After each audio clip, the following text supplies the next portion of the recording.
Well, what do we have here? The Big 12 has said no to a Pac 12 merger. Our favorite Pac 12 cheerleader is at it again. And hey, the Big 12 may be getting some help from Notre Dame, of all places. It was a wild night last night in conference realignment. Welcome into the channel. I am John Kurtz. Here on this channel, I do encourage you to subscribe if you love college football, especially if you're a Big 12 fan, and especially if you're a fan of conference realignment.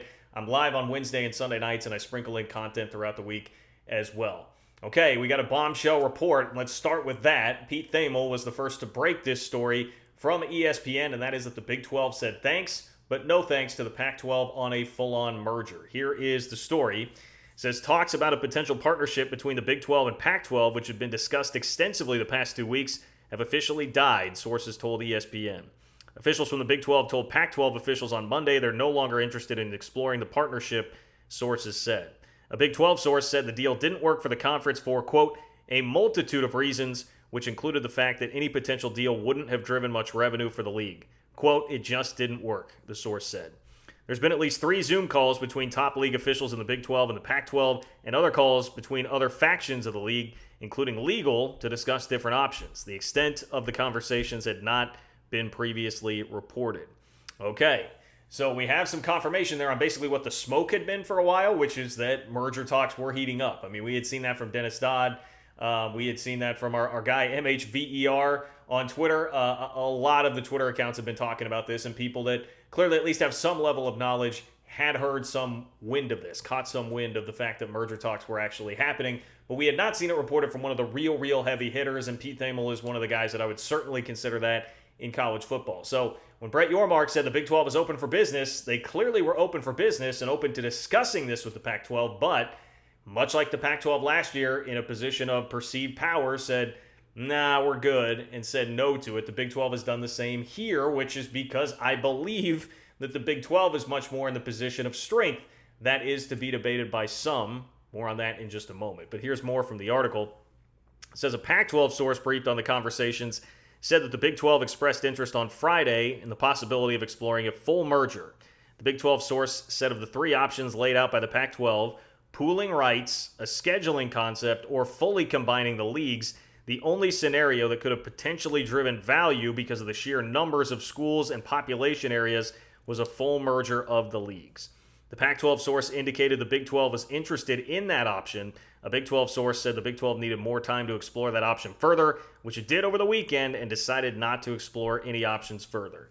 So the Big 12, the only option they liked, they didn't want to do any kind of half you-know-what merger. They wanted the full thing, and that was the only thing that was worth exploring. But the Big 12 took its time, did its due diligence, and said, we don't really think this is going to work. And frankly, I don't understand how people would have thought this really would work. If you listen to my last live show, I mean, you heard my opinion on that. It just felt like it would have been charity from the Big 12 helping out the Pac 12, a league that needs it more than the Big 12. I still stand firm in that I think the Big 12 is going to be in a better spot when the next TV deal comes up than what the Pac 12 is about to find out right now, or very shortly here when they do start to get some concrete TV numbers back first, which is the first thing that's going to happen. And the natural question here that I've gotten from people on Twitter tonight, because Big 12 country seems to really be celebrating, is, okay, what happens next? When is the Big 12 going to poach these schools from the Pac 12? Well, I would say pump the brakes on anything immediate, because what's going to need to happen is that the Pac 12 is going to have to get concrete TV numbers back, or at least close to concrete TV numbers back.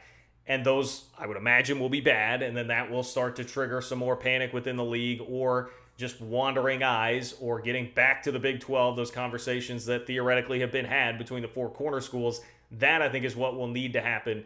And the other part will be Washington and Oregon, I would imagine, would look at those numbers and not be thrilled and not want to commit to anything. And that also will create further instability within the Pac 12. And that is why I really believe the Big 12 has the advantage here. There's just more stability and more togetherness. I'm even seeing Kansas fans out here joining the fight, getting in after Stewart Mandel, who I'll read you his tweet and his reaction to this in just a moment. But that's been one of the loose ends for the Big 12 for a long time. There's now stability here. The Big 12 is in 3 time zones, with BYU willing to play those 8:30 Mountain Time kickoffs at home.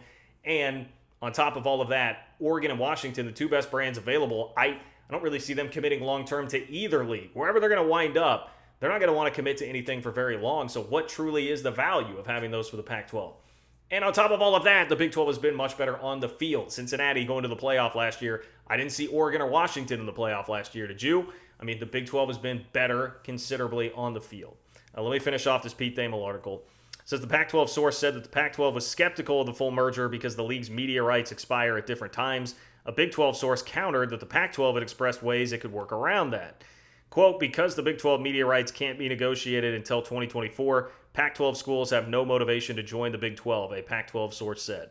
The Pac-12 has announced that they're staying together and are in the middle of media rights negotiations.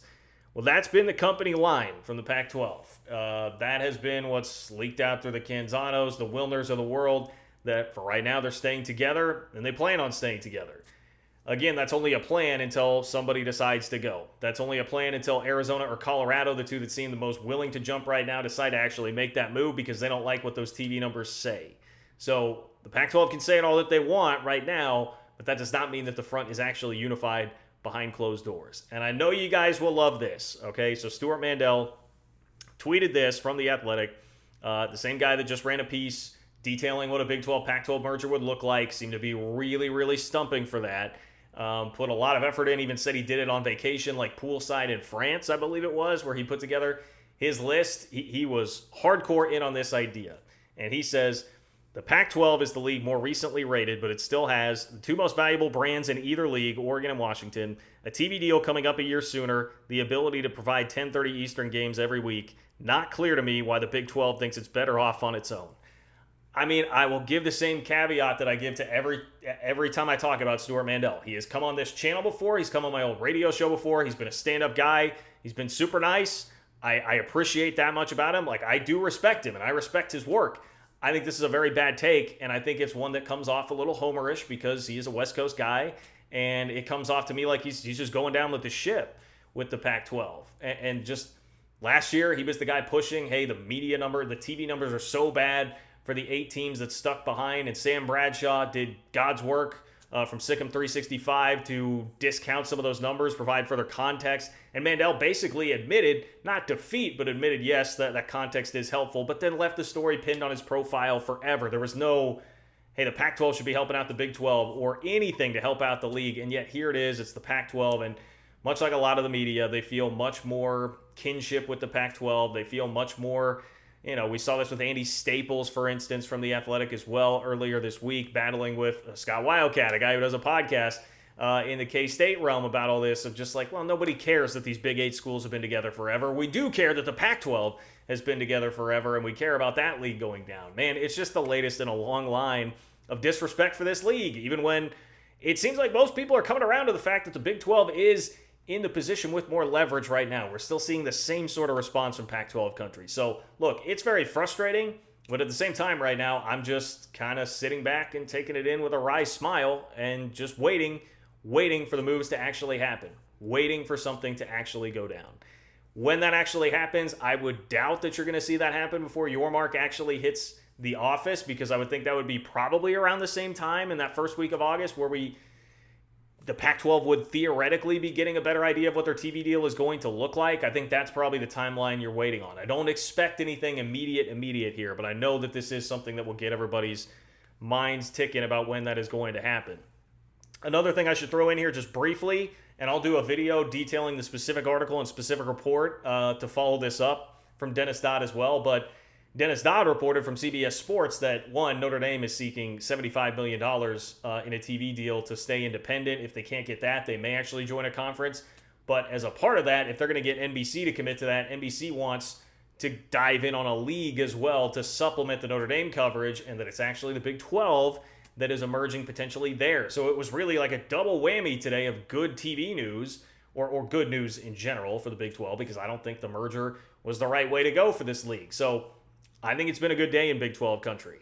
And again, I'm recording this on Monday night. So when I keep saying like tonight, whatever, it's the end of a long day, and I'm just getting caught up on all of this. But stay tuned. I'll have the latest for you here. Like I said, I've got another video coming up about Dennis Dodd's report regarding Notre Dame. Subscribe to the channel if you have not. Make sure you're here on Wednesday. I try to go live on Wednesday nights and Sunday nights. My schedule's a little tricky this week, so I'll keep you up to date on what's going on. But I promise I'll keep bringing you content throughout the week here as much as I can. Take care. Follow me on Twitter at JLKurtz, and I'll talk to you guys soon.